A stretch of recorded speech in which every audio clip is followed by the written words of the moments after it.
Assalamualaikum warahmatullahi wabarakatuh. Perkenalkan saya Vanessa Leariza dengan NPM 5021067. Pada pertemuan kali ini kita akan membahas mengenai strategi pembelajaran pada kelas tinggi.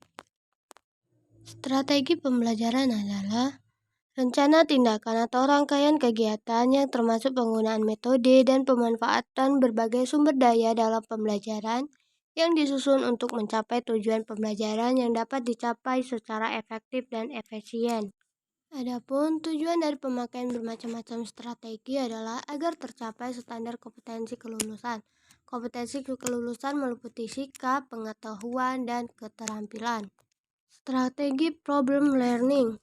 PBL adalah metode pembelajaran yang melibatkan siswa dalam memecahkan masalah nyata melalui penyelidikan, kolaborasi, dan refleksi.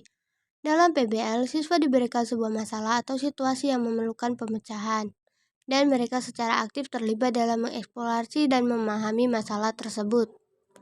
Adapun tujuan dari PBL yang pertama meningkatkan keterampilan berpikir kritis peserta didik, yang kedua melatih peserta didik dalam menyelesaikan suatu permasalahan secara sistematis, yang ketiga membantu peserta didik dalam memahami peran orang dewasa di kehidupan nyata, yang keempat mendorong peserta didik untuk menjadi individu yang mandiri dan bertanggung jawab, yang kelima melibatkan ranah kognitif, afektif, dan psikomotorik pada siswa secara seimbang sehingga hasilnya lebih lama diingat oleh siswa.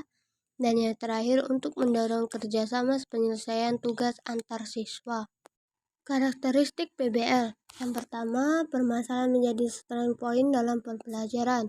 Yang kedua, permasalahan yang diangkat adalah permasalahan yang ada di dunia nyata yang tidak terstruktur.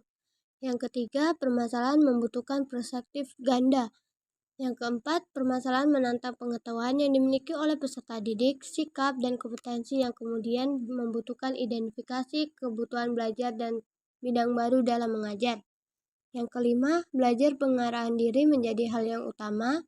Yang keenam, pemanfaatan sumber pengetahuan yang beragam, penggunaannya, dan evaluasi sumber informasi merupakan proses yang esensial dalam pembelajaran berbasis masalah.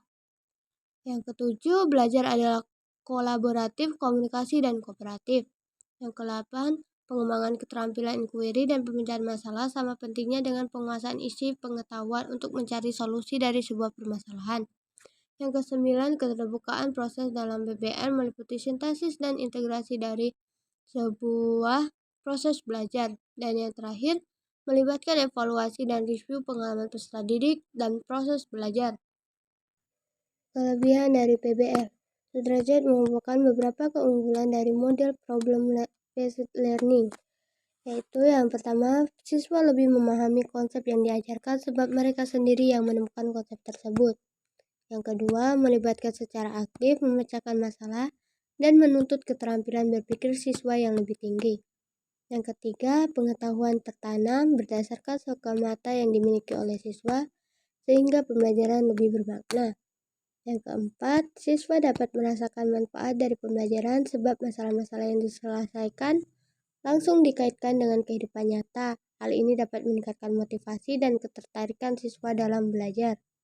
Dan yang terakhir, menjadikan siswa lebih mandiri dan dewasa, mampu memberi aspirasi dan menerima pendapat dari orang lain, dan menanamkan sikap sosial yang positif di antara siswa. Kekurangan PBL. Yang pertama, tidak semua materi pembelajaran bisa menerapkan model ini. Yang kedua, waktu yang dibutuhkan untuk menyelesaikan materi pembelajaran lebih lama. Yang ketiga, bagi peserta didik yang belum terbiasa menganalisis suatu permasalahannya, biasanya enggan untuk mengerjakannya. 4. Jika jumlah peserta didik dalam satu kelas terlalu banyak, guru akan kesulitan dalam penugasan.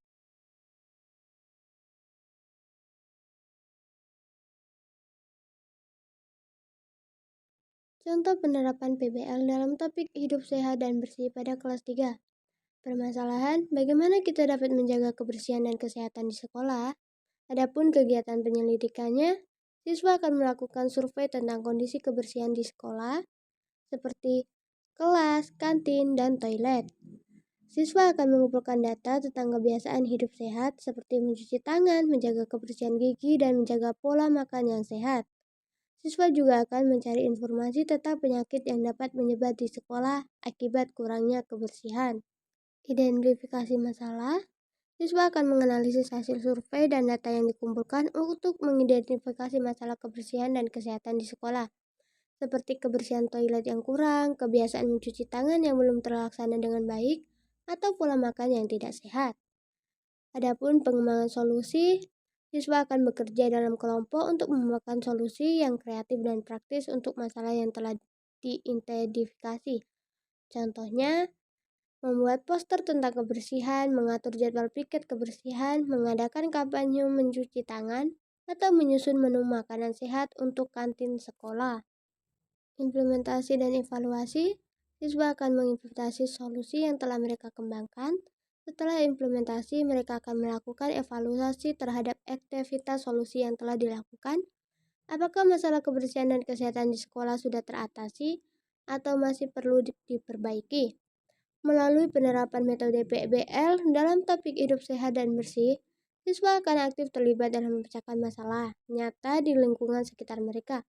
Mereka akan mengembangkan pemahaman tentang pentingnya kebersihan dan kesehatan, serta pengembangan keterampilan berpikir kritis, kerjasama, dan pemecahan masalah. Pembelajaran PBL bisa diterapkan di kelas 3 pada tema hidup sehat dan bersih dengan menggunakan metode kelompok atau diskusi.